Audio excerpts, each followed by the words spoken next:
From Ticker, this is Black Belt Leader. Here's Karen Gately. Welcome to Black Belt Leader, proudly powered by Miller Leith, recruitment specialist and career services provider. I'm Karen Gately, founder of Corporate Dojo. On the show today, we'll be talking about self-awareness and why it matters to our ability to be an effective leader and trusted colleague. But first, a bit of a fun fact about self-awareness.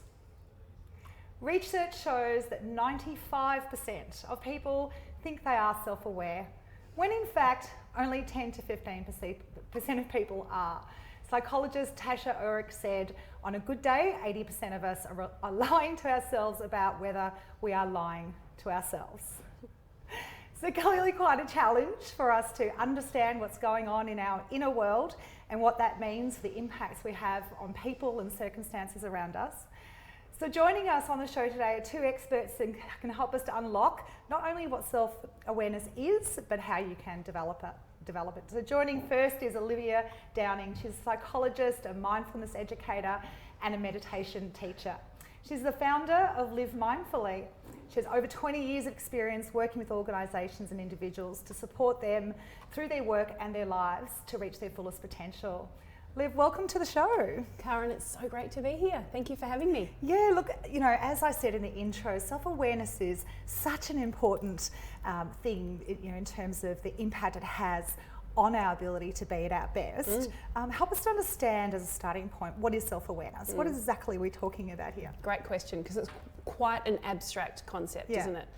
So I guess a simple definition of self-awareness would be knowing what is happening in our mind and our body in any given moment, and knowing something about that interaction with our environment. So it's not just noticing our thinking, it's really feeling into the whole experience of what it's like to be alive, and then responding with wisdom, skill and kindness.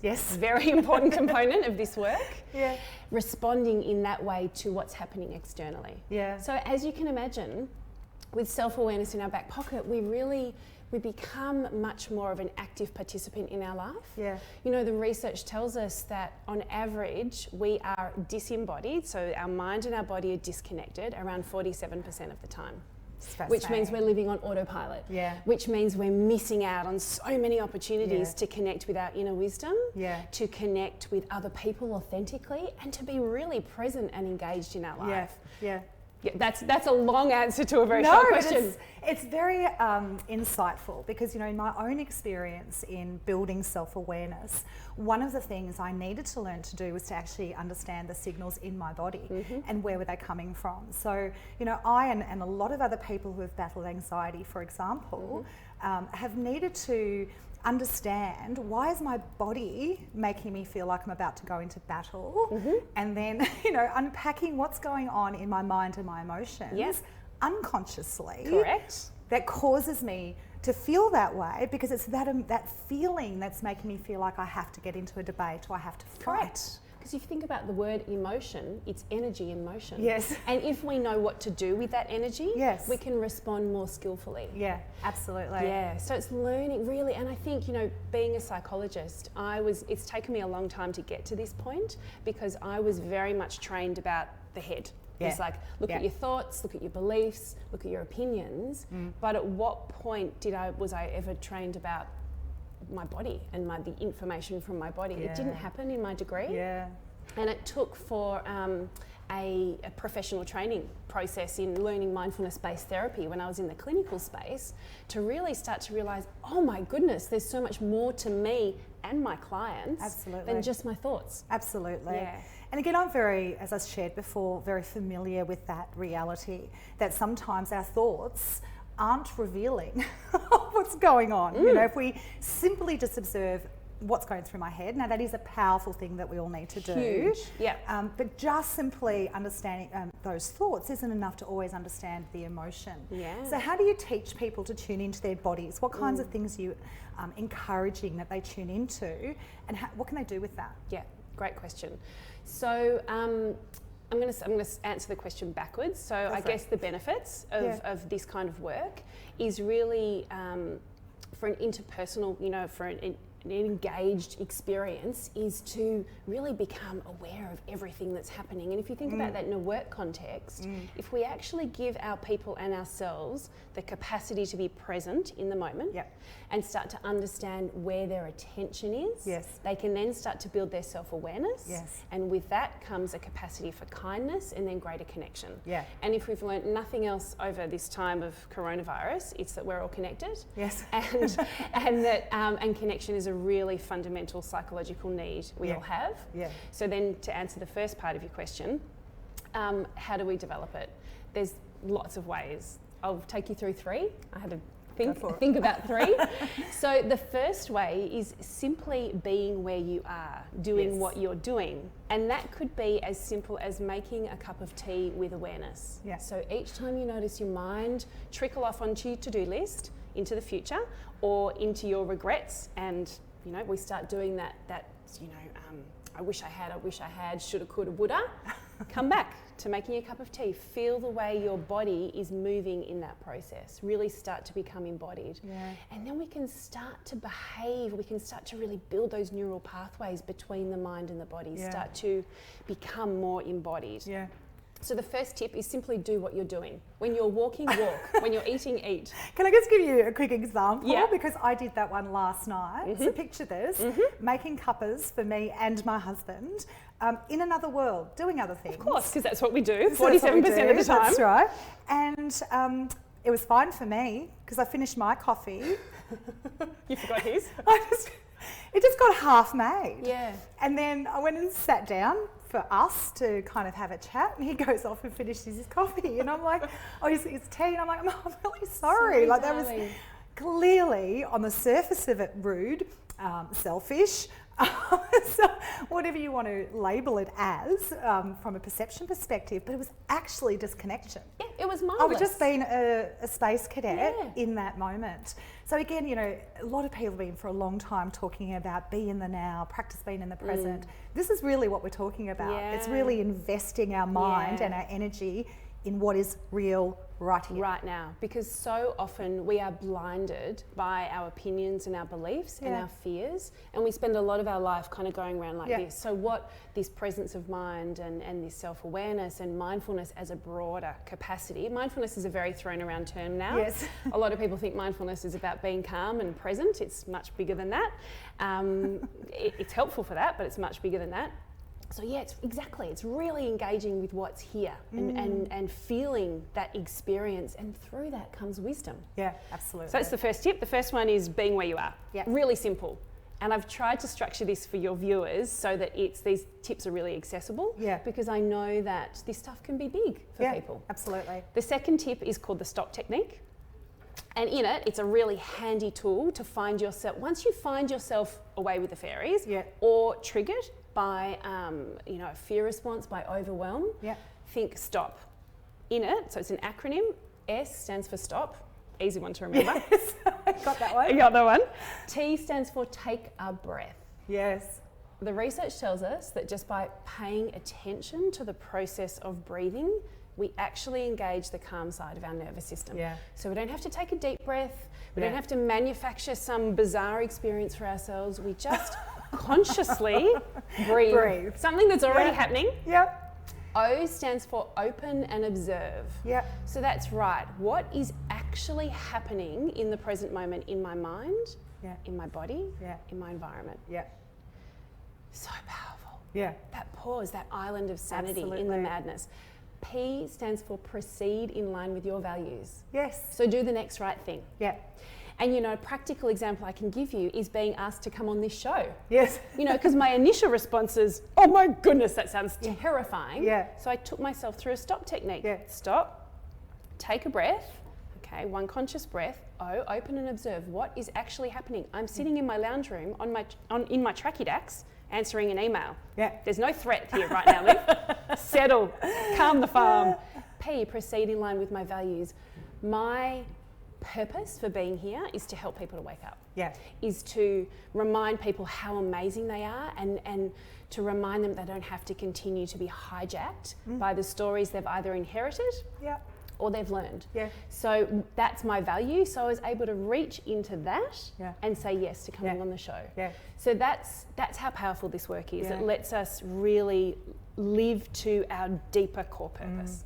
So that's the stop technique. It's amazing. It's a good one. And I can relate to that. Yeah. You know, one of the things that I was not good at for many, many years, and sometimes are still not good at, is the whole stop, take a breath piece and maintain open-mindedness. You know, again, some of the innate reactions, either the fight or the flight, that are so hardwired into our minds can feel overwhelmingly difficult to combat, to stop, to channel in a new way. Yes. But it has been, in my own journey, recognising, okay, that's just that trigger. Yes. That's just that thing that comes up in me.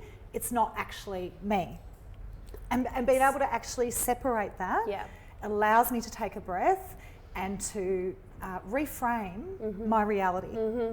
And I think what you've touched on there, Karen, is the reason I fell in love with mindfulness and self-awareness as a technique, both therapeutically and in the workplace and in my own life. That's the way I teach it. It's changed my life. Is because of that degree of empowerment. We don't need to look at someone else to fix us or coach us. That's right. I'm all for coaches. I'm all for psychologists. I'm all for thank goodness, those would be out of work. But I'm all for having trusted advisors. But if we can start to cultivate that capacity to really tune into our own wisdom and trust ourselves, and especially as women, I think, you know, so many of us have been trained to be disembodied. Nobody's fault. It's just the way it is. And I think as women, it's a real opportunity for us to come back to our voice and to tune into the knowing and the whisper. Now, I said I'd share 3 techniques. I've only shared 2. So I've got 1 more to share with you. Okay. And the final one is meditation. So that's really, and you know, I think meditation, the way it's been sold to us is that it's to fix us. I'd like to reframe that. Meditation is about being us. It's not about fixing us. Be your best self. It's not about, you know, I've heard over the years, oh, he needs to meditate, she needs to meditate. What does that mean? We all need to meditate. I think if we're human... We're so good at judging, oh my gosh, we're so good at judging. But if we're human, it is really something that, you know, I believe, my deep hope is that in the next 5 to 10 years, meditation becomes like brushing our teeth. You know, if you think back 50 or 100 years ago, people didn't brush their teeth every day because they didn't know. Whereas now we know, we have the science, we've had the neuroscientists look at the brain scans, we have our lived experience of the power of this technique, and it's, you know, we're doing it to be more fully human, so that we can navigate our life with more skill and wisdom, and we can have a workforce that's more awake, that's more present, that's more engaged. So and there's lots of ways you can learn meditation. So there's lots of great apps out there. The simplest way is just sit on a chair, feel the breath. That's it. It's as simple as that. It doesn't have to be for half an hour. It can be for 2 minutes. Start with 2, work up. And it's not about changing or fixing yourself. It's just about being yourself. Exactly. Look, that has been absolutely brilliant. I'm very grateful for you, you know, your wisdom, but sharing it in a way that is so accessible, because clearly that's what we're trying to achieve. Thanks, Karen. What we're going to move to now is our WTF at Work segment. Say what? So joining us now is Alana, back on the show to help us to unpack a crazy workplace scenario. What are we dealing with this week? Today's WTF. Let's bring it up and have a look. The CEO grabbed my ponytail and used it to move my head. Mortifying, infuriating, and as a woman, something that makes you feel valueless instead of valuable. WTF. Wow! What an incredible example of bizarre workplace behaviour. I just feel like every week it's weird because we talk about these like it's so outrageous, but 10 years ago, 5 years ago, 3 years ago, people are probably still doing that. Yeah, it's not like it's, you know, that much time unusual. has passed. And it wouldn't surprise me in the least if the boss, in defence to this one, said, oh, I was just joking, you know, I was just mucking around, which speaks directly to today's topic around self-awareness, right? It's like if somebody's actually feeling, hold on a minute, you're taking physical control of my head. with my hair. And it also speaks to what we just talked about as women. Yeah. And I think it's, this is not the boss's fault. This is not about blaming anybody. This is about letting us all as humans wake up and kind of go, what story, what cultural norm am I playing to here? Because that behaviour is unacceptable, but I don't think it would have been done with malice. No, it would have just and that's been what I done often see. unconsciously. Exactly, and that's what I hear all the time about people who really are behaving in a way that can best be described as a total prat. Yeah. And when you have a conversation with them about what were you thinking, they aren't aware. Yeah, that's right. It's just a reaction. Yeah. Yeah. It was probably having fun, it was wanting to be jovial, but people do it in a different way. And so I think, something that woman could do would be to really, embody her power and stand up and turn around and say, dude, do you realise what you just did? Yeah, that's right. And call him out, her. Yeah. I think it was a him. Did it say that, or am I just assuming? Is that my assumption coming in? I don't know. It's probably my assumption. But just, call that person out and say, look, this is, what was that about? This is how I felt. This is the information I was receiving. And then that opens up a conversation between two humans. And it draws a pretty big line in the sand there, doesn't it, to sort of say, look,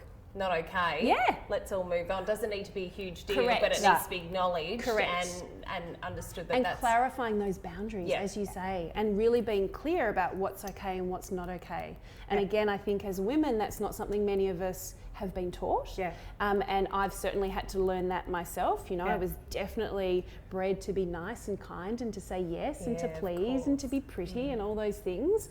And I think, it's definitely had to be a conscious experience for me to learn to push back and I strongly say no. I strongly recommend the martial arts, girls. then if I grabbed your bun, you could just do some hi-ya, and that would be also another way to handle it. Do you want to know how you take back your power directly? But there you go. When his hand is on your ponytail, you grab the hand and you push it against your head. Now you're under full control. I love it. You spin around and kick him. Yep. There you go. Or her.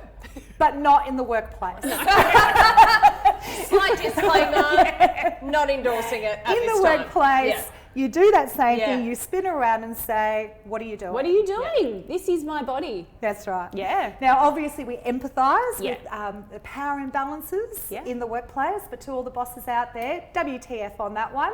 Let's not grab people's hair and kind of move their head around. I'm going to take my little locks away now. You're in the danger zone. Let's make sure Aaron doesn't know about this strategy. Well, that's our WTF segment for today, and thank you very much for Liv for coming on and sharing her wisdom. Thanks again, Alana, for a fabulous example. We're going to take a short break now. When we return, our second guest, Katie Patterson, will be joining us. There are now more ways to watch Ticker. Download our apps for Apple and Android devices. We're live on Twitter and YouTube Live. And you can catch us on Amazon Alexa and Google Home. Head to the Ticker website for more. Our partner Miller Leith was founded in 2012 and over the past 7 years has carved out a name synonymous with true partnerships and quality outcomes. You may know them by their blue couch logo, it's catchy. Based in Melbourne and Sydney, their focus has always been centred around true partnership with industry sectors and job groups, where they have key expertise such as FMCG, retail, supply chain, engineering, quality, sales and marketing, HR and business support. Miller Leith offers talent search for permanent and contracting roles. They also have expertise with career transition. If you're looking for an authentic talent partnership, call Miller Leith today. Hey, good morning. Ticker's new breakfast show. Well, most of the time in the morning, I annoy people.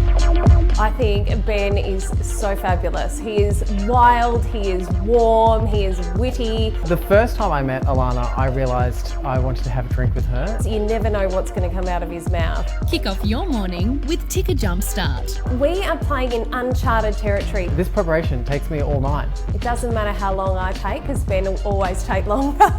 Ticker Jumpstart with Benjamin Norris and Alana McLean. You're going to get some different stuff with us and we're going to be unapologetic for it. You do realise it's the morning, so you don't need to be the human coffee. From Ticker, this is Black Belt Leader. Here's Karen Gately. Welcome back to Black Belt Leader. Joining us now is Katie Patterson. Katie is an experienced and pragmatic HR director who works with leaders to implement people strategies. She works closely with us at the Corporate Dojo and is a highly regarded advisor in her field. So we've asked Katie to join us today to help us to understand what she sees in the world of business when it comes to self-awareness. What's working for people, what's not working for people. Katie, welcome back to the show. Thank you very much, Karen. Lovely to be here. So, help us to understand Yes. what you see. Why, again, we just had great insight from Liv as a psychologist, clearly great advice around how we can start to actually see ourselves better. Why does it really matter? What's some of the lack of self-awareness stuff you see in the world of business? Look, I think a lot of the time you see leaders don't know what they don't know. It's first and foremost, and they don't realise how important self-awareness is. Yeah. They say it's one of the most, Cornell study suggested that's one of the most traits that will help you become a successful leader, because you remain humble, but at the same time you're looking for best options and ideas and thoughts from everybody to make the most out of the situation, or most make out of the business strategy, and to get those results through the people that you need. Absolutely agree. I've seen time and again, what I describe as the unconscious bully, for example, right, who is going about their business as the boss, not always dealing with things in ways that are constructive and helpful, often dealing with things in ways that are seriously emotionally charged, and then being sincerely taken by surprise that people have cried bullying. Yeah, and look, it's about that self-awareness, exactly that self-awareness, and it's about understanding your own behaviours and traits and how they impact how they impact others and the team. So if you are the boss, and it's always a statement that always got told to me, make people feel bigger for longer. Yes. And by that we mean have a look at, step back and do what the Liv said in the stop. Yes. Take stock and say, okay, this is not about me. Yeah. It's about the team, and it's how the best I can get out of the team, and how can I do that? How can I make that easy? How can I make it less complex? And how can I actually be humble about it versus being maybe a bit arrogant? Yes, exactly right. And you're reminding me of another guest we had on, Warren Sen, who was talking about, just how important it is that, the way I coach you and the way I interact with you is not dependent on your performance. No, it's dependent on your behaviour traits. Yeah. And what you are getting out of the person. It's not about you at the end of the day. It's how best you're going to help that person be the best version of them. That's right. At the end of the day, and that will make the people performance fantastic. And at the end of the day, the people performance is the business performance. That's right. You can have systems and processes and everything in place, but at the end of the day, you've got to work with your people. That's right. And if you aren't being self-aware and not trying to get the best out of your people, then you're going to have high turnover. Yeah. And that may come as a surprise to some bosses too, with the bullying example you gave, and said, why are people leaving my team? Yeah. Well, do you engage them? Do you get thoughts and ideas and make them part of the journey, or just say, no, go and do that? Yeah. It's my way or the highway. Yeah, And we've exactly. seen so many times how that affects business.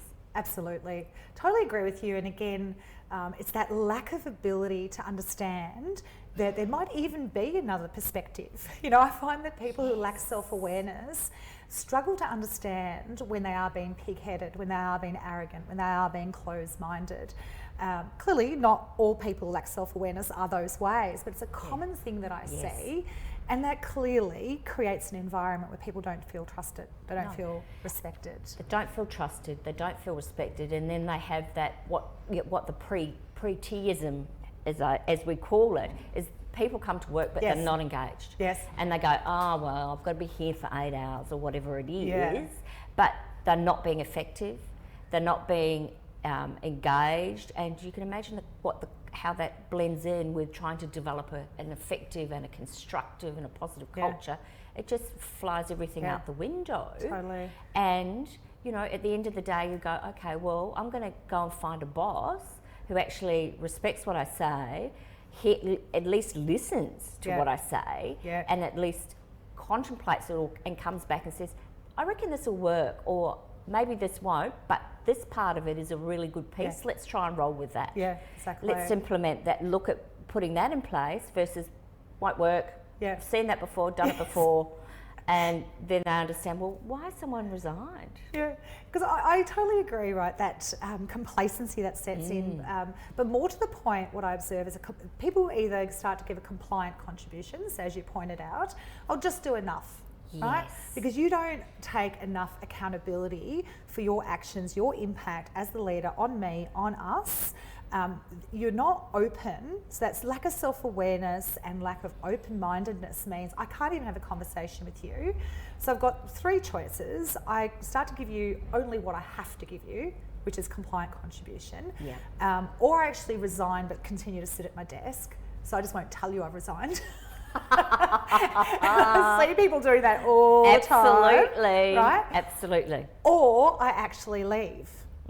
You know, so that is the consequence that I see is as leaders, if we're not willing to understand who we really are, how we think, how we feel, how our values impact our decision making, we can't be the best version of ourselves and therefore have an optimal impact on the human beings that we're there to inspire and lead and coach. And you've been given the leadership title, and it's something that you need to take incredible responsibility for and accountability for. Yeah. And that is making or having a team that you work effectively with. And if you aren't leading that team in an effective manner and becoming very closed and shut down, you're not going to get the best out of your people. You're going to not be confident yourself. You're not going to strive for making a difference. And really self-aware people or leaders strive to make a difference. They strive to get better outcomes and bring the people along with them and for their learning and their development and their own development. Yeah, totally. And look at what it takes me firmly back to is the martial arts.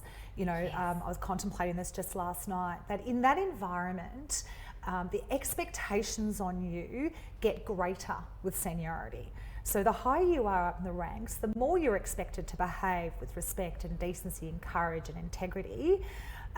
Whereas in the corporate world, sometimes leaders get to a certain position of authority and power and think that the rules now no longer apply to them. They're in a privileged place. Whereas in the martial arts, we're on a journey of self-mastery forever. It's not just, you know, something, we got to this level and now we're enough. So again, you know, I see that in leaders that need to really take ownership for our ongoing development as a human being. Absolutely. And one of the things that really resonates with me when we're talking about these things is that some of the leaders that I've been working with actually recently, even through these times, have said to me, what an opportunity. What an opportunity to really get to understand my team and my people and their strengths and their limitations and how we can boost their limitations or partner them or match them with people that have got different strengths, so it's going to be a benefit to the whole. Absolutely. And that's where, you know, that arrogance and stuff needs to be shattered, because if you want a business, if you want a successful business, you work with the people, and the people don't work for you, you work with them. That's right. Again, you're in a role that is about service. Yes. And a lot of leaders really struggle to understand that. You know, the days of command and control, creating anything that looks like optimal performance, are well gone. So, Katia, thank you so much for being here. I really do appreciate it. Another fabulous contribution to our show. You're very welcome. We look forward to having you again in the future. Thank you. Look forward to it. Thank you, Karen, for your time. So thanks for watching Black Belt Leader. As always, if there are topics that you would like to cover, please get in touch with us, and obviously we'll be happy to get some guests to talk to you about those issues. If you would like some more information, get in touch with us via our website, corporatedojo.com, or any of our social media channels. And remember, you choose, will you be an ordinary or an awesome leader of your people? There are now more ways to watch Ticker. Download our apps for Apple and Android devices. We're live on Twitter and YouTube Live.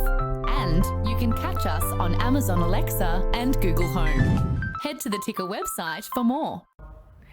Our partner Miller Leith was founded in 2012 and over the past 7 years has carved out a name synonymous with true partnerships and quality outcomes. You may know them by their blue couch logo, it's catchy. Based in Melbourne and Sydney, their focus has always been centred around true partnership with industry sectors and job groups, where they have key expertise such as FMCG, retail, supply chain, engineering, quality, sales and marketing, HR and business support. Miller Leith offers talent search for permanent and contracting roles. They also have expertise with career transition. If you're looking for an authentic talent partnership, call Miller Leith today.